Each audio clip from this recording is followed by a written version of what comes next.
Salut tout le monde, très urgent. Aujourd'hui, mercredi 8 octobre 2025, le féticheur d'Enkoro vient de faire des révélations sur Assimi Goïta. Il avait fait des révélations sur ce qui allait se passer à Bamako. Et ce qu'il a dit exactement, c'est ce qui vient de se passer. Au moment où je vous parle, je vous laisse écouter le féticheur d'Enkoro. Il y a beaucoup de gens qui me posent la question, et ils ne croient pas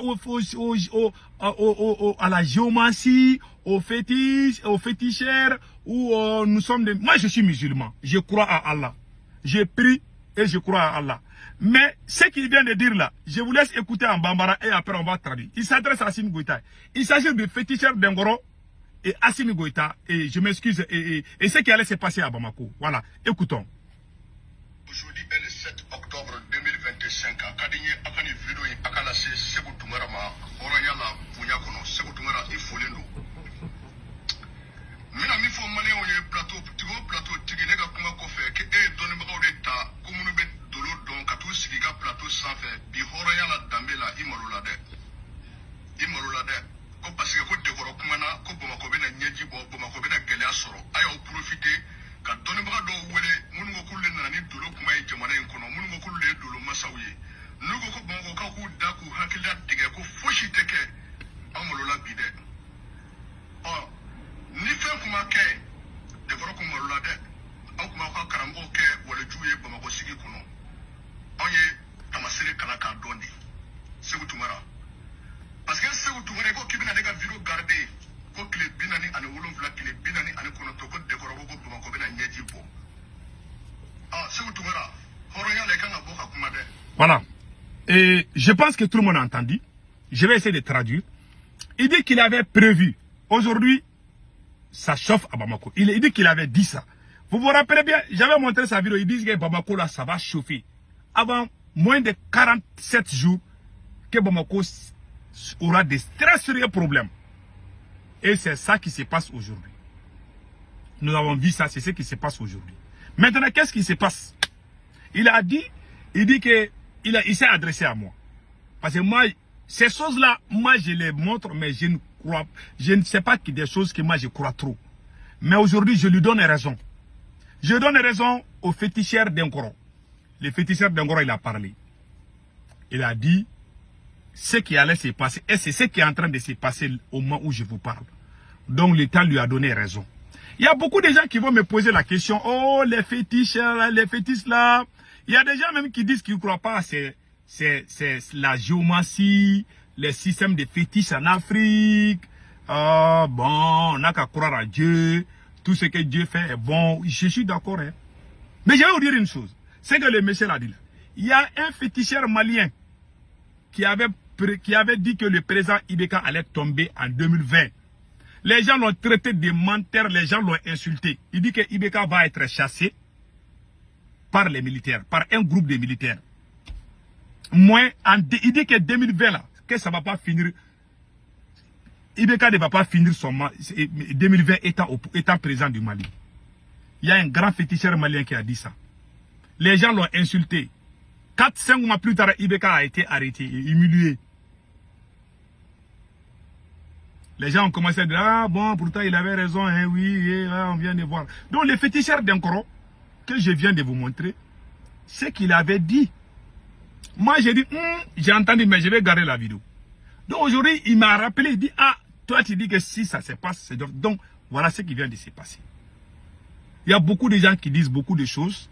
Il y a des gens aussi qui ne sont pas sérieux dans leur truc là. Mais il y en a aussi qui disent la vérité parfois.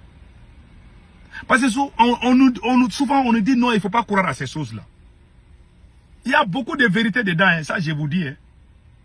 La géomancie là, il y a beaucoup de vérité dans la géomancie. Donc maintenant, qu'est-ce qui se passe? Je vais vous expliquer un cas particulier qui me concerne. Mon propre cas. Je vais vous expliquer ça. Un d'abord. Avant de venir aux États-Unis, quand j'ai eu mon visa pour les États-Unis, il y a un féticheur. Parce que j'ai un cousin qui m'a amené chez un féticheur. J'ai un cousin qui aime ces choses-là. Moi, je ne m'intéressais pas trop à ces choses-là. J'ai un cousin qui m'a amené, non, allez-y voir ce féticheur-là, il est très fort. On allait voir les féticheurs. Le féticheur a regardé, il dit, toi là, tu vas rater ton vol pour les États-Unis. Moi, je l'ai regardé. Il m'a dit, fais ces sacrifices. Fais ces sacrifices. Moi, j'ai dit, je ne fais pas. Je suis sorti avec mon ami, j'ai dit, moi, je crois à Dieu. Je suis allé prier. J'ai prié. J'ai dit, je crois à ça. Parce que je suis musulman, quoi. Voilà. J'ai dit, non, non, non, ça, c'est ça. Comment moi, je vais rater mon avion? Vous savez ce qui s'est passé? Sur mon billet d'avion, je devais quitter le Mali un lundi. À partir de 0h40 ou 0h combien là? C'était 0h quelque là que mon avion devait décoller Bamako à New York. Lors de mon premier voyage, quand j'ai eu mon visa pour les États-Unis. Un lundi. 0h. Moi aussi, je n'ai pas fait attention. J'ai pensé que c'était lundi nuit là. Donc, les horaires là qu'ils ont mis dedans là, moi, je n'ai pas fait beaucoup attention. Déjà, les féticheurs là voyaient ça. Puisqu'ils n'ont même pas vu mon billet d'avion. Avant même de prendre mon billet d'avion, quand j'ai juste eu mon visa, avant même de prendre mon billet d'avion, les féticheurs m'ont dit que j'allais rater mon vol. Que si je ne fais pas tel ou tel sacrifice, j'ai refusé. Je suis allé prendre mon billet d'avion. Mon billet d'avion disait que c'est un lundi à partir de 0h et quelques que je devais quitter à Bamako pour venir à New York. Donc, j'ai regardé, j'ai pris le billet d'avion. Au lieu que si tu dois quitter le lundi matin, le lundi à partir de 0h, normalement, c'est le dimanche soir que tu dois aller à l'aéroport. Moi, je ne suis pas allé à l'aéroport. Hein. Je suis allé bien manger, bien danser avec mes amis durant toute la journée du dimanche. C'est au lundi soir que je suis allé à l'aéroport. Ils m'ont dit que je viens de rater mon vol. Pourtant, les féticheurs m'avaient dit ça. Je n'ai pas cru. J'ai dit non, je crois à Dieu. C'est bon. Malgré mes prières, je suis allé là-bas à l'aéroport. J'ai vu, ils m'ont dit que ton avion est parti depuis. Toi, tu devais être à New York depuis. Oh, moi, j'ai commencé à pleurer à l'aéroport. Il ne faut pas dire que Sékou Toungara est pleuré. J'ai dit, moi, mon rêve est d'aller aux États-Unis. Hein. Ah, non, ils ont tout raté. Mon papa a dit, t'en faites pas. Il est allé parler. J'avais déjà raté mon vol. Donc, ce que les féticheurs avaient dit, c'était vrai. Moi, c'est des choses que moi, je ne voulais même pas entendre. Mais j'ai vu plusieurs preuves. Donc, je dis qu'il y a des vérités dedans. Il y en a qui arnaquent des gens. Ce que Dengoro vient de dire, ce qu'il a dit ce jour-là, j'ai montré la vidéo, j'ai dit, je ne croyais pas. Donc, mon papa est allé parler, le vol suivant, j'ai pu avoir un vol suivant pour venir aux États-Unis. Et puis, pire encore, ce qui va vous faire rire. Ces mêmes féticheurs là, non, c'est un marabout, cette fois-ci c'est un marabout. Parce que je suis allé voir plusieurs personnes. C'est mon cousin, lui il aime ces choses-là. Mon cousin m'a amené chez un marabout. Le marabout dit que quand tu vas partir aux États-Unis, ton premier travail, fais attention, hein, sinon tu vas avoir des problèmes avec les autorités américaines. La police là, tu ne vas pas faire une semaine sans avoir des problèmes avec la police américaine. Il y a un marabout avec ses chapelets là qui m'a dit ça là. Moi j'ai dit ouf. Quand j'ai quitté, j'ai dit que lui là c'est un bluffeur. Mon cousin dit, il m'a dit de faire sacrifice. Moi j'ai dit je ne vais pas faire sacrifice. Mon cousin est allé parler avec mes parents, ils ont fait sacrifice. Ils disent, lui là il est têtu, il ne croit pas.